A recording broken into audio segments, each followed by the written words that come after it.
പ്രിയമുള്ളവരെ, യൂട്യൂബിൻ്റെ പുതിയ അൽഗോരിതം അനുസരിച്ച് ഈ വീഡിയോ കാണുന്നവർ ആദ്യത്തെ 30 സെക്കൻഡിനുള്ളിൽ വീഡിയോ ഒന്ന് ലൈക്ക് ചെയ്യണേ. ചാനൽ കാണുന്നത് പുതിയ കാഴ്ചക്കാരാണെങ്കിൽ സബ്സ്ക്രൈബ് ചെയ്യാനും മറക്കരുത്. ആ ബെല്ലൈക്കൺ കൂടി ഒന്ന് അമർത്തിയേക്കൂ. നമ്മളിന്ന് പറയുന്ന വിഷയം വളരെ ഗൗരവമേറിയ ഒരു അപകടത്തെക്കുറിച്ചാണ്. രാജ്യത്ത് നമ്മൾ സുരക്ഷിതരാണോ?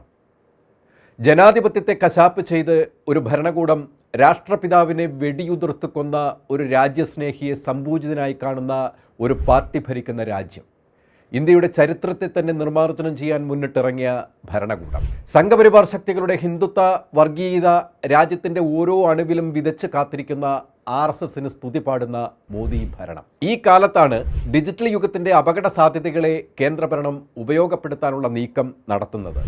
ഇനി അങ്ങോട്ട് രാജ്യത്ത് നമ്മൾ BJPയുടെ നിരീക്ഷണത്തിലാകുമോ? ഓരോ ഇന്ത്യക്കാരനും ഇനി പേടിക്കണം.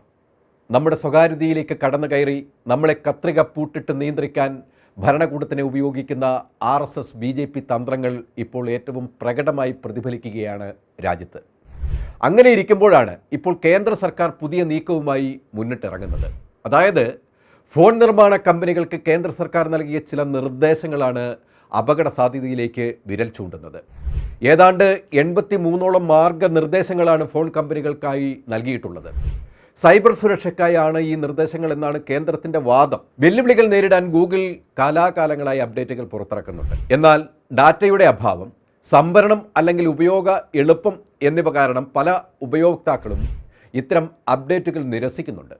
ഇത് ഹാക്കർമാർക്ക് നിങ്ങളുടെ ഡാറ്റകളിലേക്ക് എളുപ്പത്തിൽ ആക്സസ് നൽകും എന്നിരിക്കലും ഫോൺ കമ്പനികൾ കൃത്യമായ സുരക്ഷാ ക്രമീകരണങ്ങൾ ഇതിൽ വരുത്തിയിട്ടുണ്ട്. സെർട്ടിൻ റിപ്പോർട്ട് അനുസരിച്ച് ഫ്രെയിംവർക്ക് സിസ്റ്റം, മീഡിയാടെക് ഘടകങ്ങൾ, വൈവിൻ കോൾകോ ഘടകങ്ങൾ, കോൾകോം ക്ലോസ്ഡ് സോഴ്സ് ഘടകങ്ങൾ എന്നിവയിലെ പിഴവുകൾ കാരണം ആൻഡ്രോയിഡിൽ വെല്ലുവിളികൾ കണ്ടെത്തിയിട്ടുണ്ട്. അതിനാൽ ആൻഡ്രോയിഡ് ഉപയോക്താക്കൾ സെക്യൂരിറ്റി അപ്ഡേറ്റുകളും OS അപ്ഡേറ്റുകളും കൃത്യമായി ചെയ്തെന്ന് ഉറപ്പുവരുത്തും. സർക്കാർ ഇറക്കിയ ഈ 81 നിർദ്ദേശങ്ങൾ, ഈ നിർദ്ദേശങ്ങളിൽ ഏറ്റവും പ്രധാനം സ്മാർട്ട് ഫോൺ നിർമ്മാണത്തിൽ കമ്പനികൾ അവരുടെ കമ്പ്യൂട്ടർ പ്രോഗ്രാമിൻ്റെ സോഴ്സ് കോഡുകൾ ഉണ്ട്. അത് വളരെ രഹസ്യമായി വളരെ സുരക്ഷയോടെ ചെയ്യുന്നതാണ്. ഈ സോഴ്സ് കോഡുകൾ സർക്കാരിന് കൈമാറണമത്രേ. ഇതിനെതിരെ വലിയ രീതിയിലുള്ള വിമർശനങ്ങളുമായി ആഗോള ഫോൺ കമ്പനികൾ രംഗത്ത് വന്നു കഴിഞ്ഞു. ഇപ്പോൾ തന്നെ ആഗോളതലത്തിൽ പോലും ഇല്ലാത്ത ഇത്തരം നടപടികൾ ഇന്ത്യയിൽ കൊണ്ടുവരുന്നത് എന്തിനാണ് എന്നാണ് അവർ ചോദിക്കുന്നത്. കമ്പനിയുടെ സീക്രട്ടായ കാര്യങ്ങൾ പുറത്തു പോകും, മാത്രമല്ല ഉപയോക്താക്കളുടെ വിവരങ്ങൾ ചോരപ്പെടും എന്നും കമ്പനികൾ പറയുന്നു. ഇത് പറയുമ്പോൾ തന്നെ മറ്റൊരു കാര്യം കൂടി ഓർമ്മപ്പെടുത്തട്ടെ. ഈ അടുത്ത കാലത്തായി സഞ്ചാർ സാഥി എന്ന ഒരു ആപ്പ് പുറത്തിറക്കിയിരുന്നു കേന്ദ്രം. ഇന്ത്യയിലെ എല്ലാ സ്മാർട്ട് ഫോണുകളിലും ഇത് നിർബന്ധമായും ഇൻസ്റ്റാൾ ചെയ്യണമെന്നായിരുന്നു നിർദ്ദേശം. ഇത് ഇൻസ്റ്റാൾ ചെയ്താൽ പിന്നീട് നീക്കം ചെയ്യാൻ പറ്റില്ല. മോദിയുടെ ചാരക്കണ്ണ് തുറക്കാൻ പോകുന്നു എന്നാണ് ഇതിൻ്റെ അർത്ഥം. ഫോൺ കമ്പനികളെല്ലാം ഇതേ രീതിയിലാണ് വിലയിരുത്തിയത്. സർക്കാർ ഇന്ത്യയിലെ സ്മാർട്ട് ഫോൺ വഴി ഓരോ വ്യക്തിയെയും നിരീക്ഷിക്കാൻ പോകുന്നു എന്നതാണ് ഉയർന്നു വന്ന ചർച്ച. ഒരു ഫോൺ വഴി എങ്ങനെ ആശയവിനിമയം നടത്തുന്നു, അതിൽ നമ്മുടെ വിനിമയ കണ്ടന്റ് എന്തൊക്കെ എന്നതടക്കമുള്ള കാര്യങ്ങൾ ഇനി ചാരക്കണ്ണിൻ്റെ നിരീക്ഷണത്തിലായിരിക്കും. ഇത് വ്യക്തി സ്വാതന്ത്ര്യത്തിലേക്കുള്ള കടന്നുകയറ്റമാണ് എന്നതാണ് പ്രതിപക്ഷം പറയുന്നത്.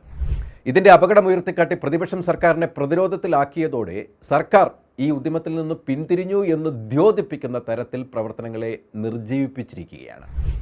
തൊട്ട് പിന്നാലെ ഒരു നിർദ്ദേശം വരുന്നു, എല്ലാ ഫോണുകളിലും ലൊക്കേഷൻ ഓണാക്കിയിരിക്കണമെന്ന്. അതായത് ഓരോ വ്യക്തിയെയും സർക്കാരിന് ലൊക്കേറ്റ് ചെയ്യാൻ കഴിയുന്ന തരത്തിലാക്കണം അത്രേ. ഇപ്പോൾ ഏറ്റവും അവസാനം ഇതാ സോഴ്സ് കോഡ് ചോദിക്കുന്നു. ലോകത്തിലെ തന്നെ 2ാമത്തെ മൊബൈൽ ഫോൺ ഉപഭോക്താക്കളുടെ പ്ലാറ്റ്ഫോമാണ് ഇന്ത്യ.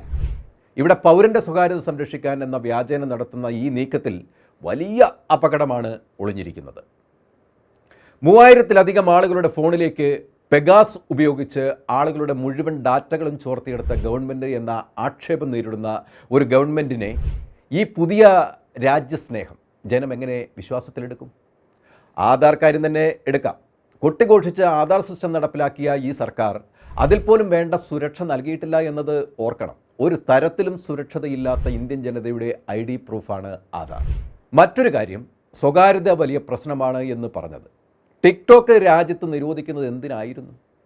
അത് ഇൻസ്റ്റഗ്രാം റീൽസ് പ്രൊമോട്ട് ചെയ്യാൻ. ഈ ഇൻസ്റ്റഗ്രാം ആരാണെന്ന് ഓർക്കണം, മെറ്റയാണ്.